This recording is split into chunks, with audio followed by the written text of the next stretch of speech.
social media. You've seen a giant hand on our Facebook page. That's Kevin's hand. He's just adjusting his own camera and put these giant fingers on ours. Good morning, Kevin. How you doing, buddy? Good morning, Dennis. How you doing, my friend? Just back up just a little on that. Yep. All right, we're on the camera now. You rolled in here this morning. And felt like a 56-year-old when I got Well, in. you just had a birthday, so happy birthday. No, you rolled in here with this. Yeah, you look like you were going to be covering a news story in Iraq for CNN. You had so much gear with you. Oh yeah, it's a little bit. It's not a lot. It's like the miniaturized version of the country music time machine mobile studio. Well, I was thinking about when you walked in, though, you and I started radio many, many years ago, and pretty much just walking with a set of headphones, and that's all our lives were. Yeah. Was headphones, and then we got some automation, and then... I didn't usually walk in with headphones. I borrowed the dudes that was on there before me and had to wipe them off usually, but, you know.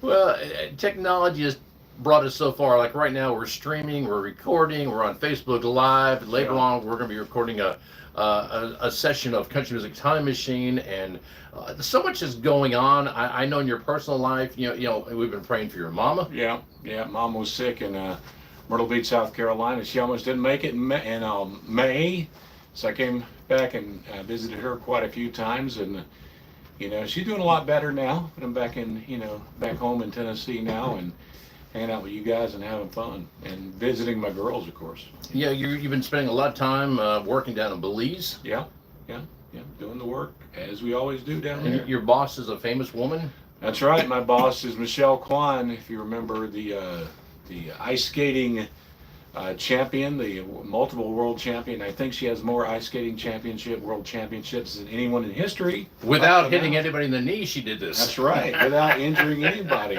And of course, she's a member of the Olympic team as well, So, great lady, great person to work for. And the Olympics are coming up. Was it France? Yes, in Paris this year. Yeah, and they're having some issues over there, and every time there's an Olympics, there's always controversy. And one of the things France is trying to do is to limit the carbon footprint is not have air conditioning. That sounds like the French, I mean, but a lot of the countries are going to bring their own in because they want their athletes to sleep at night. Yeah, I mean, I've been through Paris quite a few times, and we had no cold air. That's right. They look at my U.S. passport and like, what are you doing here? I'm like, well, just passing through, brother. I hope you let me go, Can you imagine being an Olympic athlete and showing up and having no air conditioning? Apparently, the way they're going to be, they're going to close the blinds. That's what I heard. They're going to close the blinds and keep the heat out. That never works. Yeah, it's a tough deal because in a lot of countries, some countries aren't as fortunate as us to have air conditioning, but we've become accustomed to it. And looking at it in sports-wise, without keeping your body cool during those off times for our athletes could be a hindrance to our performance. So, something to think about. You're down in Belize, and we've been up close to 100. What's it like down there right now? It's the same. It's been really, really, really hot in Belize. It's 100, 105 during the day. Lots of humidity. Problem down here there is until I left, last month. They haven't been getting a lot of rain. I think that's changed. There's a lot of drought. A lot of the parrots, the monkeys were coming on to housing areas because they couldn't find water or anything like that because the drought was so bad. Hopefully that's ended now, but a hot day in Belize is the norm. You said that so naturally. The monkeys came to the houses. Yeah, actually, you go play golf in Belize. I like to play golf. You go play golf out there. We do have one golf course, and you can sometimes see them in the trees. The big, huge lizards are crossing the fairways. That's life down there. It's the jungle. Yeah, I think we take it for granted that those things don't exist elsewhere, but they do. I mean, we're used to seeing deer and bunnies and turkeys and different wildlife wherever you go. It's just different down there. Well, last time you and I talked, when you came back home, I think you went to McDonald's, got a burger. What did you do this time? You got? What was the first thing you ate? I did not go to McDonald's, that's for sure. Where'd you go? Let me think. I guess the first place really was in the airport in Houston. I think it was. We had some flight delays there because the power went out and there was a bad storm in Houston. I ate I think it was a hamburger at a restaurant in the airport. It wasn't McDonald's. It was a sit-down restaurant. So, and it was good. I enjoyed it. Yeah, airports have become small cities. Yeah. Mall. It's like walking inside a little mall when you land it. What about Nashville International? That thing is huge now, and parking and driving is so different. And even just for normal day commuters going to the airport, every day the lanes change, and Yeah. they're actually on the Donaldson side. Every day they're going to be doing explosions, knocking down buildings. Yeah, Nashville has one of the best as of right now security checkpoints because it's a brand new one. You know, you can walk through there and actually get there through there usually decently fast because of the new equipment, the new scanners they have in there, and it's so large, you know. And you would think, well, Nashville, but Nashville's growing so much. And actually, I've been through almost all the major airports in the U.S. As of right now, I think Nashville, to me, as far as convenience and getting in and out, competes with Atlanta because they're doing a good job. And I think they're noticing the growth and they're trying to grow with it and not be behind, you know. They are doing a lot of arrest in the parking lot. They've got the license plate readers, and I don't know how folks feel about that, but if you can keep stuff off of airplanes, I'm all for that. Yeah. It's part of security. You know, I know sometimes you get humans involved in TSA and it can get a little freaky as you're going through security, but you know, it is the best thing. We're all just trying to stay safe and get to our next stop, you know. So. You are doing a really cool thing online called the Country Music Time Machine. Before we talk about this is a list of songs from a website called Holler, Holler. Yeah, I've heard of Holler. They've listed the top songs to sing in the shower. Yeah. And I wonder if you agree to this. Okay. How Do I Live by LeAnn Rimes. Oh my God. Maybe there are some females that can sing that, but that's, you know, not many people can sing like LeAnn Rimes. I probably wouldn't want to be close to that shower when most people are trying to sing it, you know. That was the song except if it was LeAnn Rimes. That was the song from Con Air, right? Yeah. How about this one? This one, we can all sing this in the shower. Wagon Wheel, Darius Rucker. Oh yeah. Yeah. Anything by Darius Rucker's cool. 9 to 5, Dolly Parton. Yeah. Another great one. Another great crossover pop hit. Trisha Yearwood, She's in Love with the Boy. I don't know. Yeah, I don't want to touch that one or not. You know, yeah, I'm not, she or he could be. Yeah. Before He Cheats, Carrie Underwood. You know, I've hardly listened to that song, so I don't hardly know what it sounds like. You know. But can you imagine being the spouse of someone singing that in the shower? Yeah. The song is about this girl that's cheated on, and she's like scratching his truck up and tearing the seats up. Oh, And wow. so if you're the spouse singing in the living room and you hear your other significant singing that song, you know, what are they trying to say? Do they know something? Or are they thinking something? That's the magic about, especially country music. There's lyrics hit the heart. That's for sure. I like it. I love it. Tim McGraw. Oh yeah, That's a good one. We all gotta sing that. Here's one. Boot Scoot and Boogie, Brooks and Dunn. Of course, and they can line dance while in their shower too. Fancy Reba. Yeah. That's a hard one to sing though. Queen Reba. Yeah, but the song's about a prostitute. Yeah. But wasn't that the video with Bruce Boxleitner? Yeah. And that was a good video. I remember that one. Yeah, Reba always made great videos. So I was also reading here, as we talk about the Country Music Time Machine, what happened this week in 2006? Oh wow, 2006 this week. A song launched the career of a superstar. One song. It had to be Taylor Swift. It was. She released Tim McGraw. Oh wow. And I remember when that song came out thinking, that's cute. Yeah. Who would have thought that she would have done what she has done? It's incredible. But her last couple of releases, she's released like 26 different versions of the same album. Yeah. And folks buy them. And it's because of the re-release or the controversy with Big Machine and, you know, trying to get either the spirit of the music back or her money back. I'm not exactly sure what it was, but, you know. But I didn't know this. Back in the day, Led Zeppelin released 4 albums, the same album, 4 different covers. Wow. And they were wrapped in paper. You didn't know what you were buying, so you had to keep buying them to get all 4 covers. Oh, gee whiz. Can you imagine? Somebody's trying to make money there. 1975. This song was a top 40 hit by a man from Delight, Arkansas. Top 40 hit, 1975. It's not it's not C.W. McCall yet, is it? No, no. Delight, Arkansas. He was the seventh son of a seventh son. Oh, jeez. Oh, jeez. I should have drank one more cup of coffee. His daughter plays fiddle. I still don't know. Rhinestone Cowboy. Oh, my gosh. Glenn Campbell. This thing was all over pop radio. This thing was huge everywhere. Yeah, Glenn Campbell is one of the best and the biggest crossover artists of country to pop in history. Let's go back to 1951. This guy hit the charts with a song about being good looking.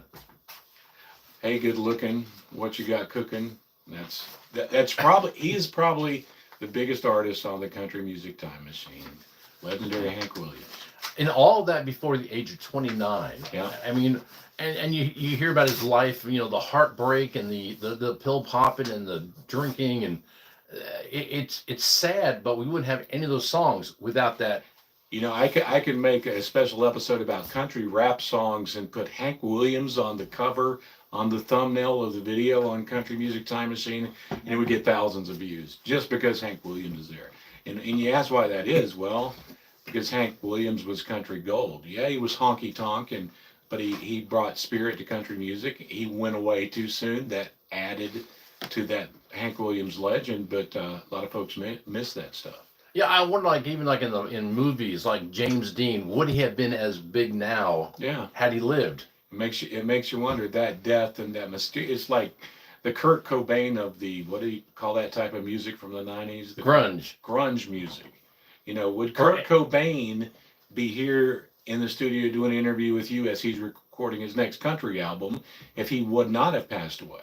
I could see Amy Winehouse doing a country record. Yeah, probably so. They're all coming over here to our format, which you and I have been a fan of for many, many years, and but sometimes I feel like we're stretching the balloon and the envelope too big.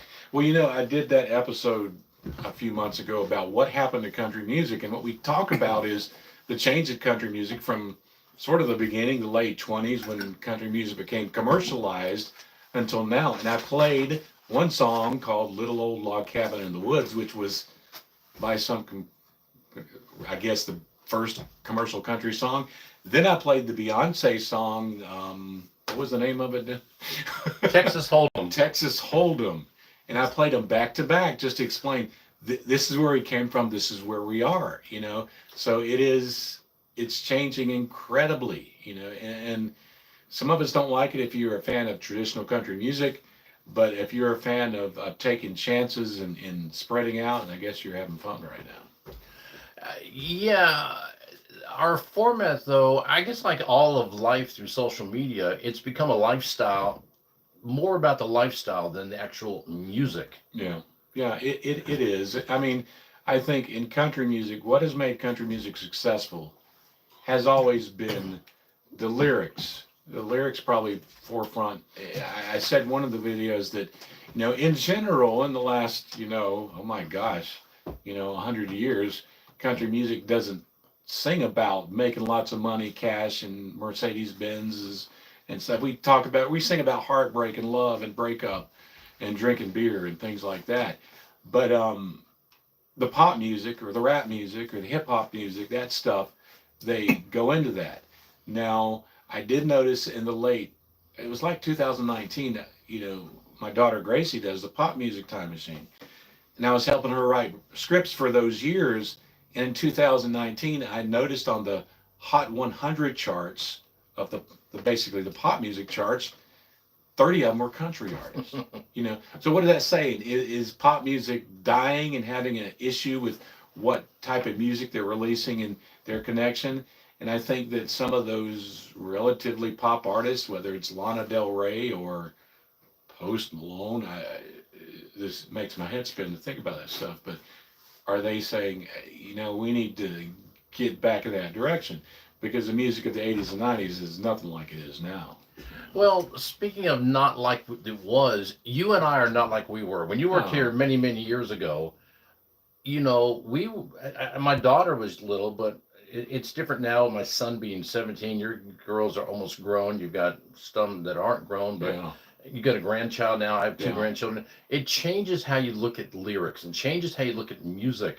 Yeah, but traditionally country music has always reflected that. It's reflected the heartache, the breakup, the the mamas and the dads and the things we go through and the grandpas and the saying goodbyes when as you have a relative that gets old enough to pass away.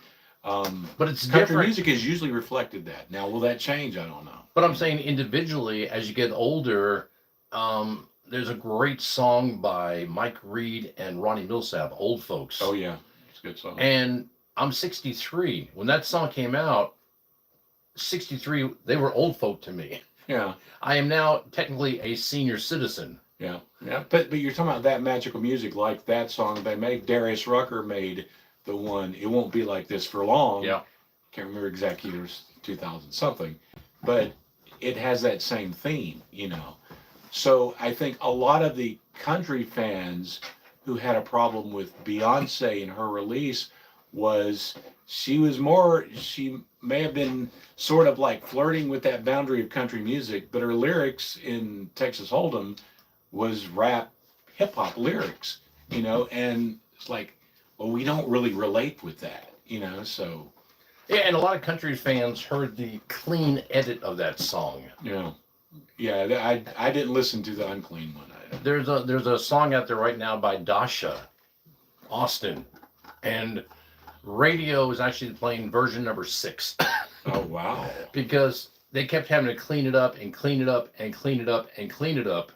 And that's maybe I'm just an old man and I think strangely, but why do we need to take beautiful words and beautiful lyrics in beautiful songs and not only destroy them with profanity and sexuality and degrading of women or degrading of police or whatever, and then limit your audience that can actually hear the song? I don't get that, so whenever I hear a song that goes into that boundary, it just turns me off. I want to hear the magic of the music and the lyrics.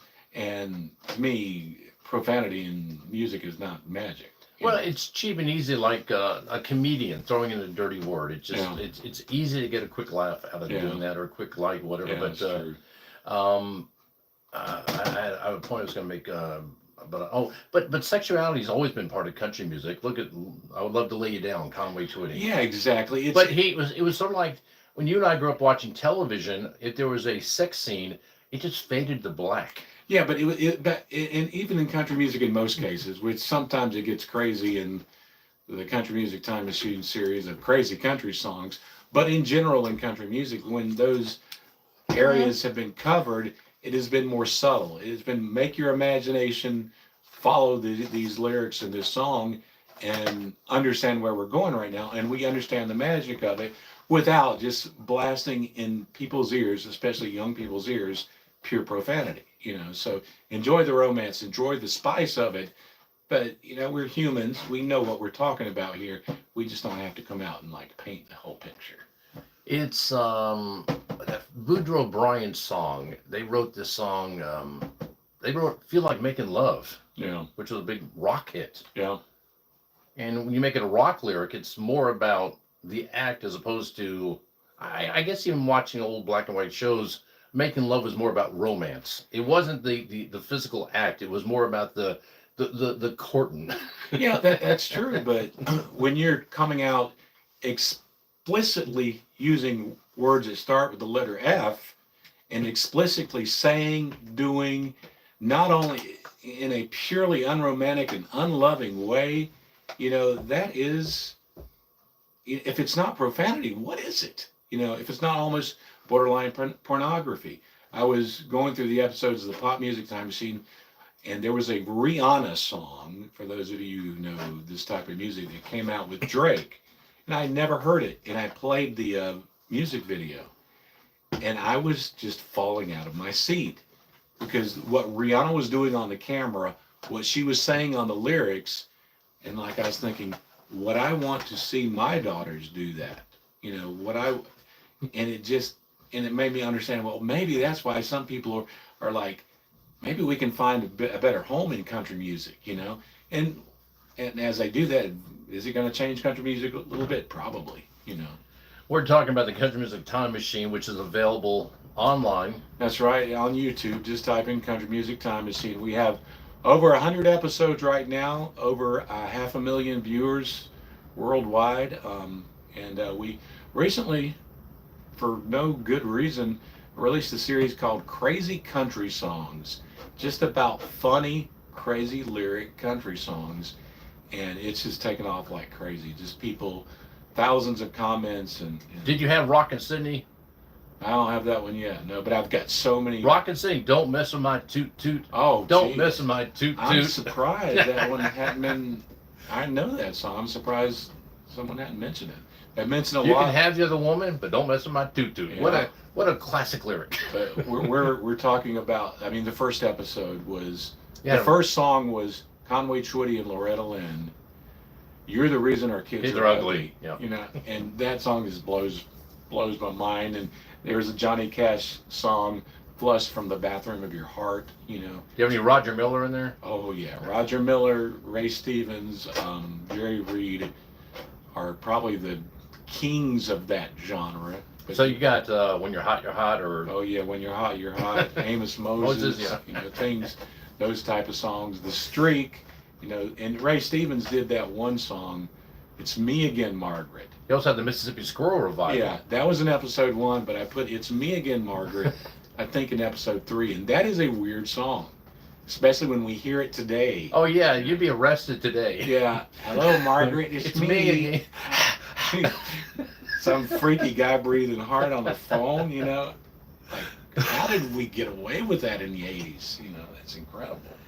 Yeah, there was a lot of songs back then that they were just fun, and that's part of our format. We have songs about God and about family and about faith and about trucks, but we've always thrown in comedy. It's always been, you know, with Minnie Pearl or Jerry Clower. We always had those artists out there that made us laugh. Yeah, but it's harder to do it nowadays. It's harder to be a Ray Stevens or a Jerry Reed or Pinkerton Bowden. Oh yeah, Pinkerton Bowden were really out there. yeah. They had you picked a fine time to leave me loose wheel. Yeah, and I'm Libyan on a jet plane. Yeah, and other ones. It's harder to do that now just because so many people in our society, or at least the news media, is so sensitive that you can't really have as much fun as you used to without upsetting somebody. yeah. Ray Stevens recently released a song, well, a couple years ago, about the price of gas, and people took it to be political. It was just about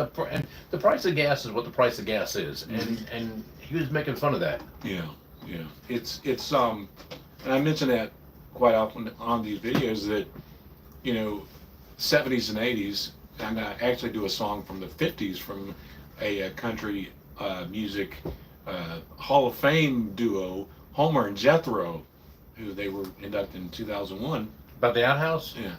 Now I think that, how much is that Hound Dog in the window? Yeah. You know, but it just seemed like we were more understanding of comedy back then, and we didn't let things upset us as much, you know. And as a listen to those, most of these songs are not racist or offensive in that way. They were just playful, you know. You just couldn't get away with it today, you know. Yeah, I've noticed if I show somebody on my phone a meme or a cartoon or a video, as soon as they see the subject matter, they have an opinion before they've seen it. It's almost like just watching the trailer to a movie and deciding you don't want to see the movie. Yeah. It's really weird how people automatically have an opinion without the information. Yeah, sure. And you and I, you know, we come from an era where information was vital to our decision making. Yeah, I mean, and just the open sharing of information and different viewpoints but it did seem like in the 70s and 80s, especially politically, while there's always been political strife and fights and everything, it seems like longer ago we could share our political sides of things without just getting ballistically upset.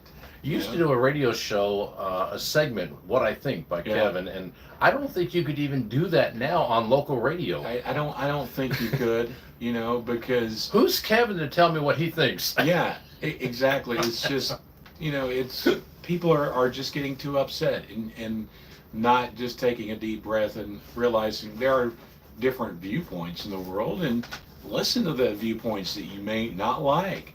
and you don't need to get angry with them or hate them for their viewpoint. Just, you know, you can say you don't like it, but, you know, just take it as it is. And I guess we're in a world now where we just get too upset. We're so sensitive, you know. Thursday, U.S. Representative John Rose will be calling in, and some people get upset when I speak to U.S. Representative John Rose. We always frame it as a news segment, Yeah. and currently he's the guy in D.C. voting. Yeah. So I think it's important to hear how and why he's voting, not to turn a deaf ear to that, at least listen to it. And he always says, call me up, reach out to me, tells the folks in our listening area, let me know what you think. I have to make decisions based on what you guys think, and instead of getting mad at politicians, be part of the process. Yeah, let me take a devil's advocate on that. Okay, go ahead. Will you allow people to call in while he's on the air and put direct questions to them? No, it's because the way it's set up, I don't want him ambushed. Yeah. And I would welcome folks sending me questions beforehand. Okay, so you don't want it to necessarily get out of hand and get into the jungle of You remember we had sports nuts on the radio? Yeah.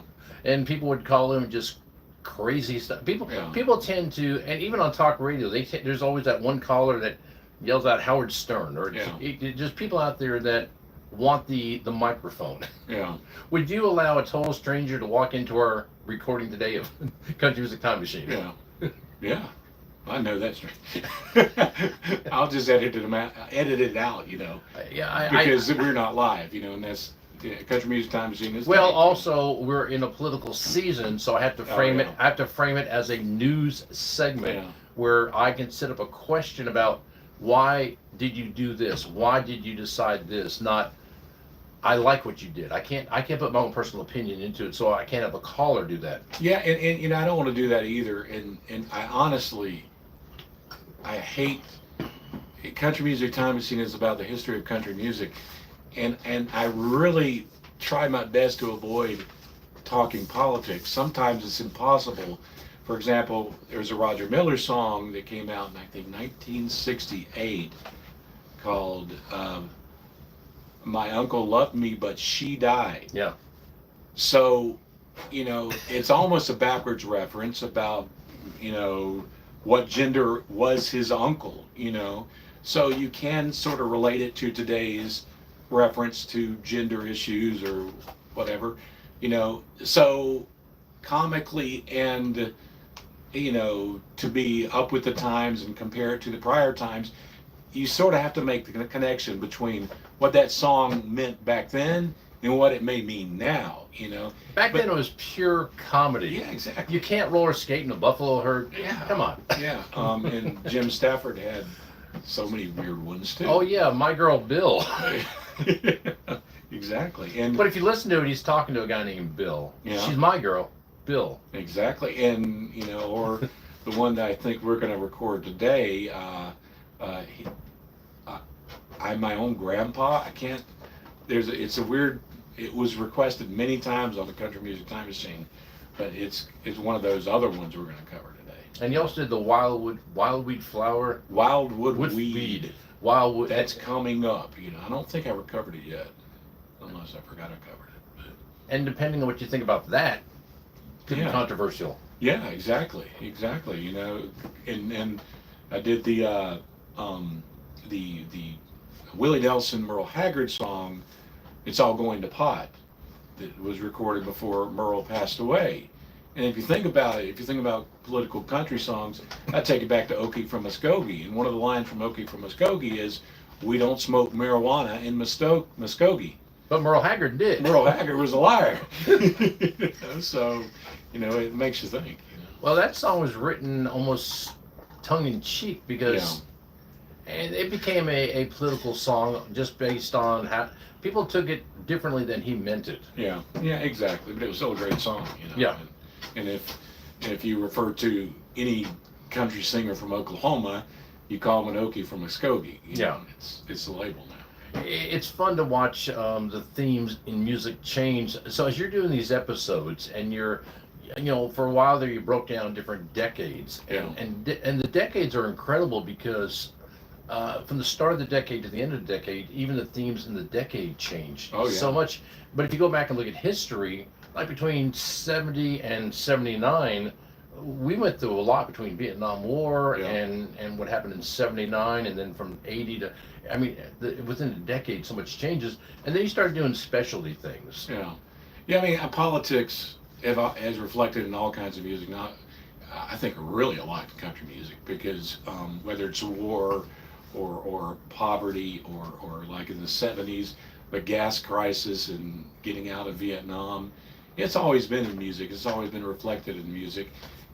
But, in Country Music Time Machine, we covered all those years from 1940 to 2023, but now we're just breaking out and doing fun things, with the specials like crazy country songs. And I'm going to record one this week talking about artificial intelligence in country music. I thought you were going to say artificial insemination. No. That's probably coming in a future episode, probably. Wow. But no, AI in country music. We're going to cover the Randy Travis song, the Tennessee legislation about AI, and how they're trying to protect their thing. We're going to cover that too. So it's going to be an interesting little episode. Well, the Randy Travis thing, James DuBray, he's been to the station in our fair. He's a great singer, and they used Randy's vocal stuff, and they were able to mix it together. I'm okay with that because Randy was a part of that. But you're talking about legislation where they can just go out and use somebody's image or voice and not credit or get permission from the source. But I think with AI, they're trying to play both sides. The music industry, I think, is trying to play both sides of this. Because you do have Randy Travis and record companies coming out saying, we're going to take this wonderful, incredible voice of Randy Travis, we're going to use computers and software programs to bring that voice back and make it sing again. But at the same time, they go to the Tennessee legislature and they pass a law saying it's illegal without permission of the artist to do this. So, like the Nashville music industry is, they're going to use it to make all the money they possibly can. And at the same time, they're going to try to stop other people from doing anything like that too. So And devil's advocate, back to you, a lot of artists that you hear on radio cannot sing. Mhm. That is a That's true true. fact. That's We all true. know about auto-tuning. We all know about vocal pitch correction, That's true. And to me, which is AI. and to me, that it's not necessarily the artificial creation of Conway Twitty or Merle Haggard. To me, it's the artificial creation of any voice, and what you're getting may not be really what you're hearing. It is a freaking computer, and it's not the artist you're hearing. So I think that they should put a special label on country artists, especially new country artists, non-AI. This is a pure voice, and if they don't put that label, you know that what you're getting may not be real. So, If people even care. yeah. I mean, we go to the movies now and we see so much stuff.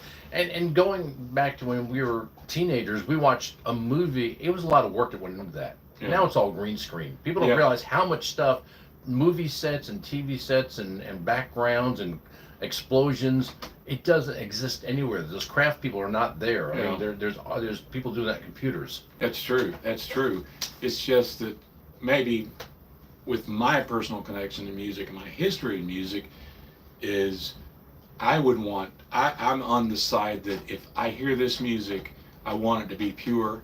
I want it to be the magic that God created it to be and gifted these people to sing with and these songwriters to write with. I don't want it to be fake. I want it to be real. On the Country Music Time Machine, you've gone way back. And what's incredible about those early recordings is the simplicity of the studios. Oh yeah. 2-track recording, and they got all that down. Musicians in one studio just playing the song through until they got it right, and somebody saving it.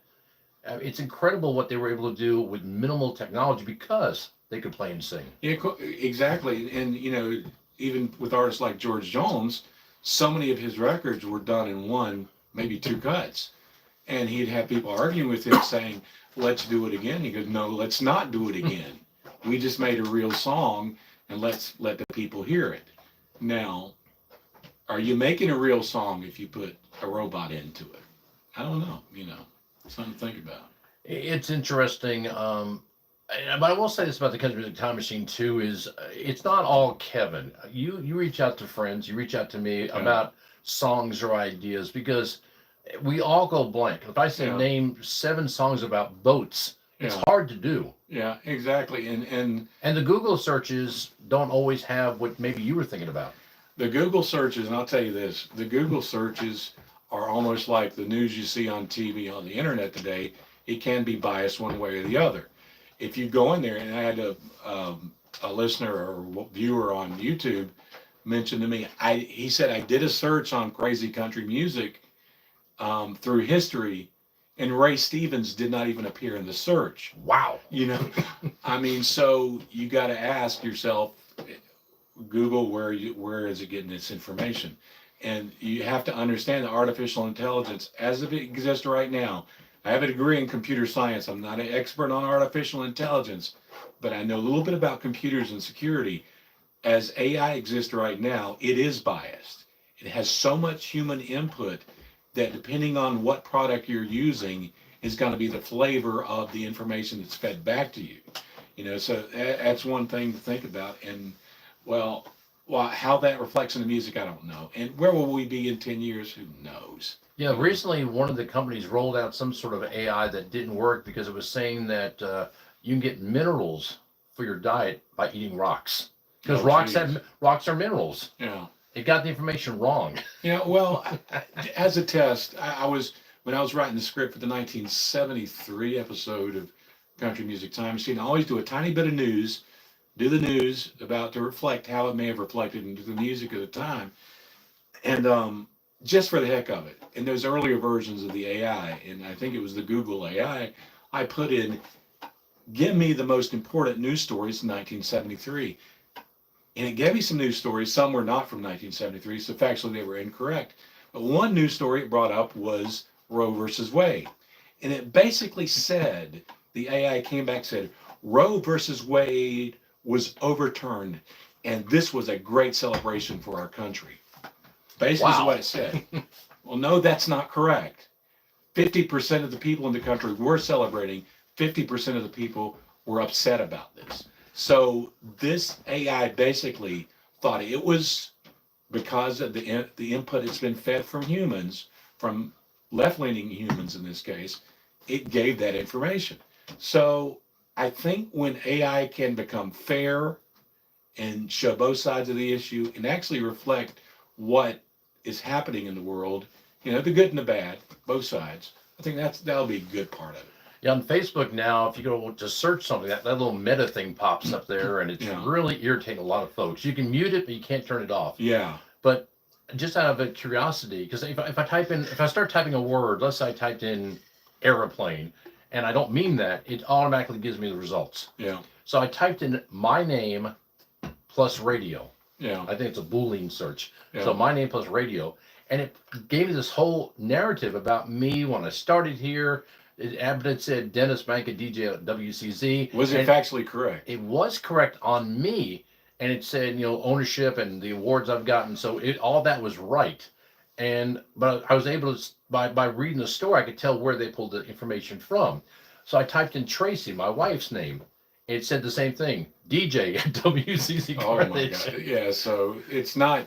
It is correct in some sense, but then it can't differentiate between a family member. You know. So. Yeah, it saw the last name Banca and radio, and I guess because I just searched myself, it drew some sort of comparison. Yeah. But again, it's interesting, and getting off topic, but I'm just concerned that the kids right now that are in kindergarten, Yeah. what is their knowledge base going to be when they're our age? Because how much they think is true. What is it? It's called the Mandela effect. You think it's true? It's true. Well, I think the biggest issue right now are kids, young kids, and I have to include mine in this too, are being overblown by social media right now, especially formats like TikTok and Instagram, where the data you get on there is just from normal people. They're not experts of anything. So this is how they're learning. At the same time, when you and I were in school, when we had to research something, we had to go to the library or get an encyclopedia and study it. I can't imagine if I was in school right now with the tools they have, I could honestly, if my memory was working correctly, I could make an A in every class because I had every tool they have every tool to get questions answered now. And in some cases, too many tools like AI that will do the work for them. And some folks think that in 20, 30, 40 years, AI will be doing all the work. And what will we be doing? Makes you think. Yeah, and I wonder if the children of our children will be able to do this, have a Yeah. conversation back and forth, an honest, open discussion. Yeah. I mean, this is not a learned skill, but it's a skill that we learned growing up on the playground, having a conversation, not face planted into a phone. Yeah, we had to communicate. We had no choice. If we wanted to be friends, if we wanted to borrow our friend's bicycle, or If we wanted to go out with a girl, yeah, if we had to walk up to her and go, hi. Yeah, exactly. We want to date a girl. We gotta actually go there, show our face, what we really look like. Now you go on social media, sup. Yeah, what's up? Yeah. Check out my profile on what's the dating app, the Tinder or whatever. And Yeah, it's my picture from 1980. yeah, exactly. Back when I had hair. It's a different world. But getting back to the Country Music Time Machine, this is a fun look, and again, it's sort of like when you did that radio show here. What I think, Yeah. it's not that you're the expert, and when you No. did that show, you weren't saying this is the law, this is what's true. You said this is what I think. Yeah. You prefaced it. So in the Country Music Time Machine, you may say these are the best love songs. It doesn't mean they're the best because we all have our favorites. Yeah. These are things that you related to that mean something to you that you can talk about. Well, that's part. That I think that's one factor in it. But like the best love songs, I like to also put in there. I like to use calculations. If you got a song that appeared at number one for 8 weeks, and it was a love song, and it was one of the longest running love songs on the country chart, it belongs on the list. If it was Dolly Parton's favorite love song or most successful love song, that should be on the list. So yeah, it's a little bit of mix. I like to get, especially with these, with the crazy songs episodes. Most of what I'm putting on there is what people are sending in because they remember it better than I do, and they bring up songs that I had not thought about for many years and are great songs. Well, speaking of music, back in 1984, the very first Video Music Awards, Uh-oh. did Thriller win or not win? That That was an epic video. Yeah, for some reason, I want to think it did not win. It lost to The Cars. You might think I'm crazy. Yeah, even though the Thriller was probably the biggest music video of all time. Can you imagine? I mean, so sometimes I think when you do the Country Music Time Machine, it reminds us it's not the way we think about it in our heads. We may go back to 1980 and go, the best song of the year was this, but it may have not been this because maybe, and some of those songs have lasted beyond 1980. Yeah, and I always tell people, like, go back to the year you were born and look at the country charts from that year. And in Country Music Time Machine, we have the number one songs of each year. We try to put the number one songs if copyright allows us, but it's like 1968. Skip a rope. Yeah. I mean, you got Glenn Campbell, you got all these other artists out there, and Henson Cargill with Skip a Rope was the number one song of 1968.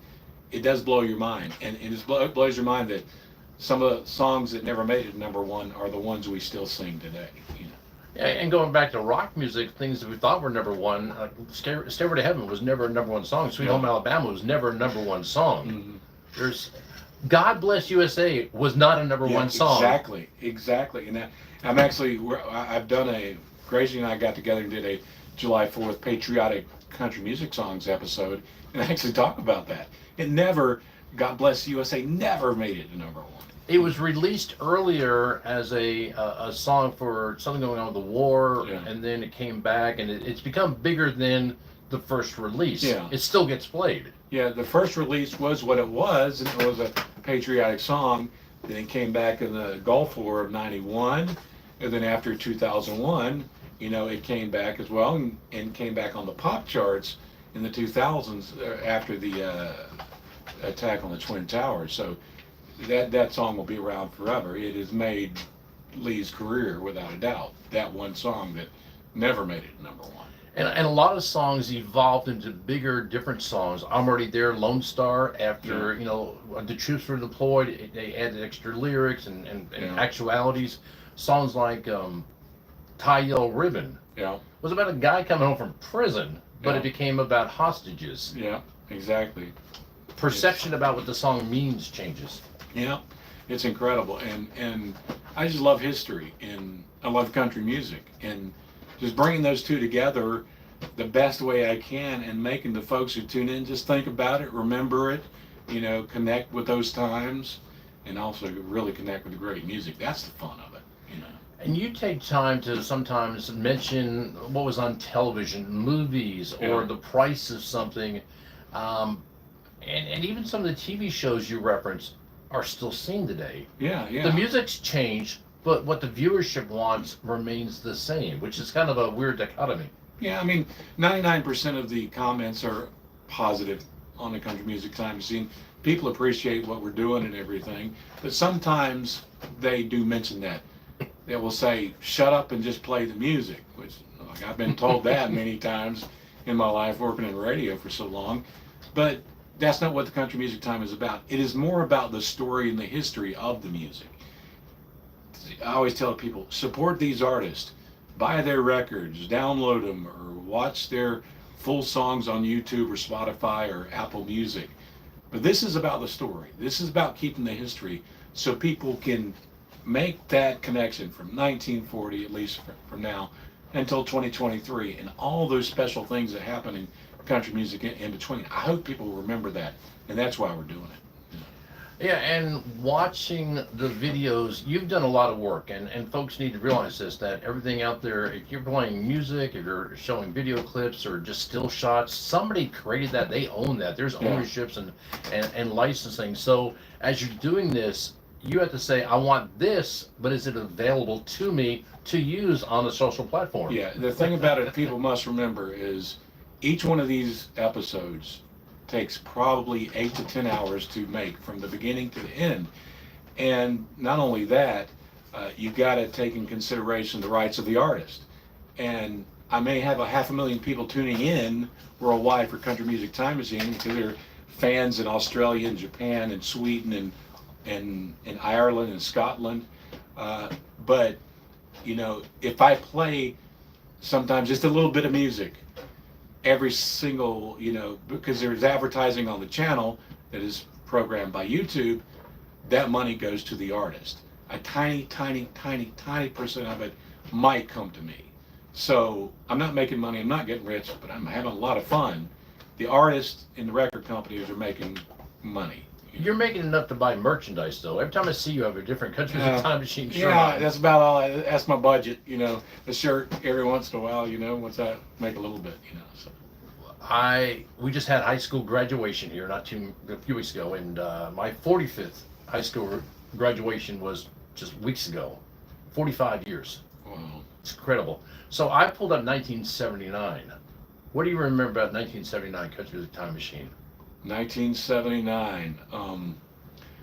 Mickey Gilley was getting ready to turn in that time. 79. Eddie Rabbitt was coming onto the scene huge in 1979. It was a great year though, but it was another changing year for country music as people started to get worn out of the disco sound. They went from John Travolta in Saturday Night Fever to John Travolta in Urban Cowboy. And a lot of folks were surprised that a great country singer like Eddie Rabbitt was from Hoboken, New Jersey. Yeah. Mm-hmm. Sorry to be drinking so much water. My throat is acting crazy today. But yeah, Eddie Rabbitt, that's one of the big things I remember about 79 was Eddie Rabbitt and what he did and what he came to be in the 80s at least. And of course, Eddie died young with cancer. But I also remember Eddie saying, as we were talking about earlier, he hated profane lyrics in country music or in any type of music because he would cross over to the pop charts too. He spoke out about that explicitly many times before his death about how you can mess up music by putting all the profanity and I think he even called it quasi pornography in music. Wow. So Let's go back to 1979, 45 years ago. Loss of context of participation which varies.